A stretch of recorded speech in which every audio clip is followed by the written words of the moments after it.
Nos últimos dias, a comunidade sofreu com a falta de energia e muitos prejuízos foram registrados.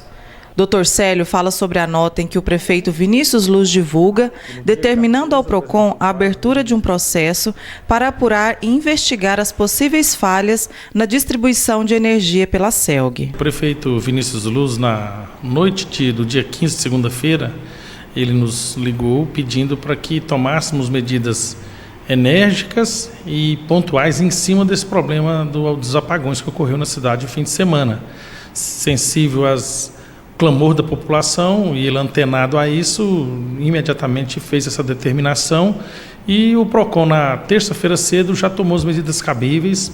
Nós fizemos um levantamento de todo o ocorrido em termos de prejuízos causados à população, fizemos uma visita em alguns bairros, alguns comércios, onde constatamos que existiam locais na cidade que estavam sem energia tanto no domingo quanto na segunda-feira. Então, nesse sentido, nós aplicamos uma multa administrativa à CELG, uma multa pesada, no sentido de ter um efeito pedagógico no valor de R$500 mil.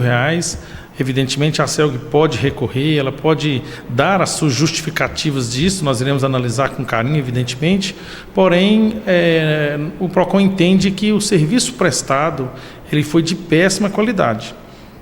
Existe resolução da ANEEL que regula essa situação, a Agência Nacional de Energia Elétrica. Essa resolução 414 de 2010, ela traz requisitos para que a CELG cumpra esses requisitos no momento de fazer manutenção da rede elétrica na cidade. Em uma nota nas redes sociais, foi dito que a CELG estava realizando manutenção e que houve somente 2 dias de falhas e que essas interrupções duraram apenas 15 minutos cada. Desmistificando o boato, Dr. Célio confirma que teve setores que durou quase o dia e a noite toda. Lembrando que fomos aos setores e constatamos a falta da energia e a indignação dos moradores. Na verdade, eu vi essa nota, eu não sei se chega a ser uma nota oficial, eu vi através da imprensa que eles alegam que no dia 14 teve algumas interrupções, no dia 15, de 15 minutos apenas, mas essa não condiz com a realidade. Nós também tivemos visitando alguns comércios que ficaram 5 horas, 6 horas sem energia, algumas residências ficaram muito mais tempo do que isso.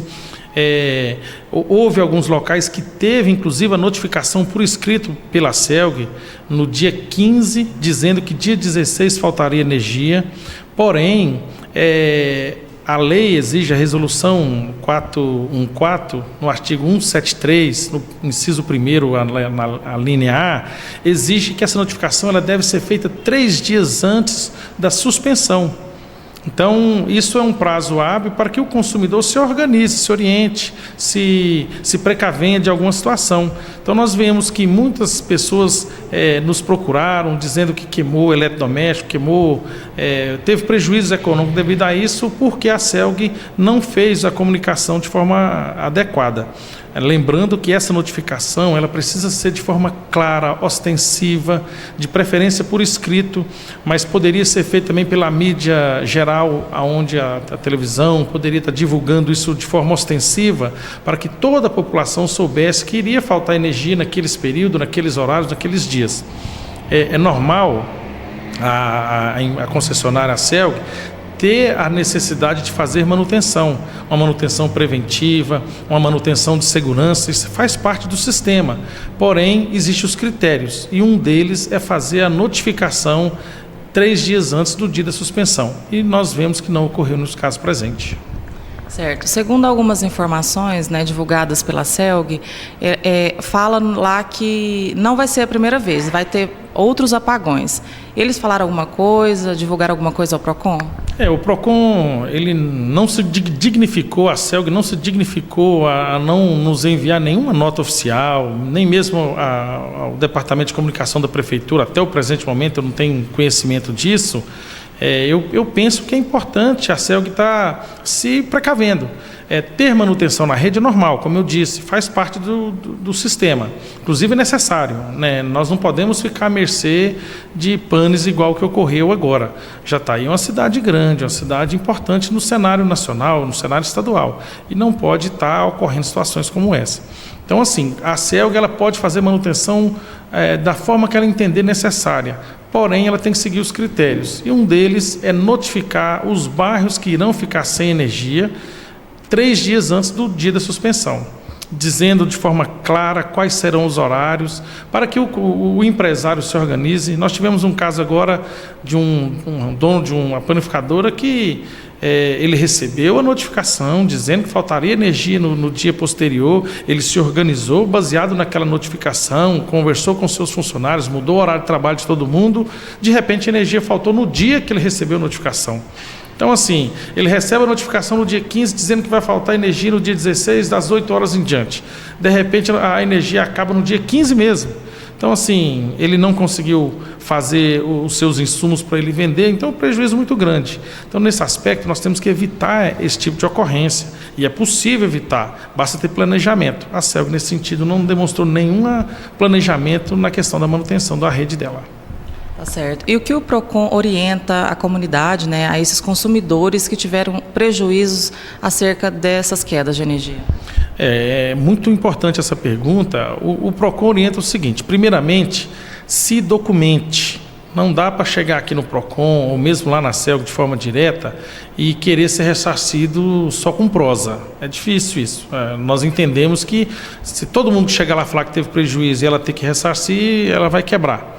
Então, assim, é necessário que o consumidor, de forma clara, de forma objetiva, se mune de laudos técnicos, né? Queimou uma televisão, leva numa eletrônica, chega nessa eletrônica, pede um laudo técnico. Esse técnico ele vai emitir um laudo dizendo que o aparelho está queimado devido à falta de energia, devido à queda, um curto-circuito, alguma coisa nesse sentido. Queimou uma geladeira, vai levar numa refrigeração que vai fazer a mesma coisa. Se porventura o consumidor que está na fazenda, que às vezes a sua granja de frango lá faltou energia e não teve como manter o barracão climatizado e morreu, teve uma mortalidade grande de frango, por exemplo. É difícil às vezes chamar um técnico lá, mas ele precisa agilizar porque senão outros vai morrer também, mas ele chama um vizinho, alguém para ser testemunha. Esse alguém ele não pode ser parente, não pode ser esposa, não pode ser o filho. Se for o caso, chama um vizinho para atestar, tire fotos, filma. Às vezes, quando acontece uma situação como essa nos barracões, morre 5 mil frangos, 10 mil frangos.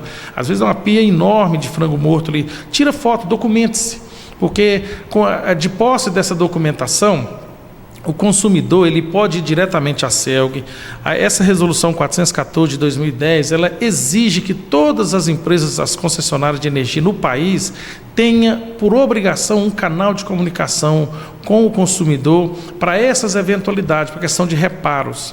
A CELG tem um prazo de 10 dias estabelecido pela resolução para dar resposta a essas solicitações. No caso do consumidor querer vir diretamente ao PROCON, ele pode vir até o PROCON munido desse laudo, munido dessas fotos, munido de documentos, juntamente com documentos pessoais, comprovante de endereço, fazer o seu registro.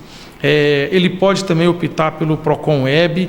O PROCON Web ele é autoexplicativo. O consumidor precisa prestar bem atenção aonde ele vai colocar o nome de quem é o fornecedor. O fornecedor, nesse caso, é a CELG. Colocar os seus dados de forma correta. Dá para ele anexar a documentação via internet também. Mas o mais importante é a documentação. O consumidor deve estar bem documentado e também ele não pode demorar. De repente, daqui 60 dias, ele vem procurar a CELG. Fala, mas para lá, se é uma questão de urgência, queimou um freezer na sua casa, você tem que agir de forma imediata. Então, eu conclamo a população a ser diligente nesse sentido, faça suas reclamações. O PROCON está à disposição para te ajudar. Lembrando que o PROCON ele não tem força, competência por lei de obrigar a CELG a pagar. Porém, nós iremos emitir uma documentação, que vai ser aberto um processo administrativo aqui, iremos emitir uma documentação que, de posse dessa documentação, é meio caminho andado para ele tentar um reparo judicial. Ou seja, né, doutor, o consumidor munido dos seus documentos pode sim ser ressarcido desse prejuízo, né? Pode sim, a própria resolução 414 prevê essas possibilidades. E outra coisa importante, a responsabilidade da CELG, ela é objetiva. O que isso quer dizer? Que independe de culpa. A CELG não pode dizer, mas não é culpa minha, o transformador que queimou, o fio que rompeu. Isso não, a lei não permite esse tipo de argumento por parte da CELG. É responsabilidade dela, ela tem que precaver, ela tem meios para isso, pelo menos deveria ter meios para isso, e é um problema dela. E nesse sentido ela responde de forma objetiva a todos os consumidores. O que nós precisamos provar? Todos os consumidores precisam provar. Precisa comprovar o dano, o aparelho queimou, teve perda de produtos. Documente isso, mostrar o dano e mostrar o nexo com a queda de energia. Então, o nexo causal com o dano, com certeza eu entendo que, pelo que a gente vê pacificamente já na jurisprudência, a CELG será responsabilizada a reparar os danos, com certeza, ao consumidor. Ou seja, né, doutor, com tantos meios de comunicação existentes hoje, né, poderia sim ter avisado a comunidade dessa falta de energia. Com certeza. A CELG ela foi muito infeliz nesse sentido. Ela deveria e poderia ter entrado em contato com as pessoas, os consumidores de Jataí, através da televisão, através do rádio, até mesmo como uma utilidade pública. Eu tenho certeza que todo mundo iria abrir as portas para essa finalidade. Basta apenas ela ter emitido a nota, né? Agora, como eu disse, essa nota que eu vi na rádio mais cedo, numa das rádios da cidade, eles alegando que teve 15 minutos aqui, da mesma forma que hoje as pessoas estão divulgando essa nota, poderia ter sido divulgada previamente. Então, nesse sentido, ela poderia e deveria ter agido previamente como manda a resolução, que é 3 dias antes do momento da suspensão da energia.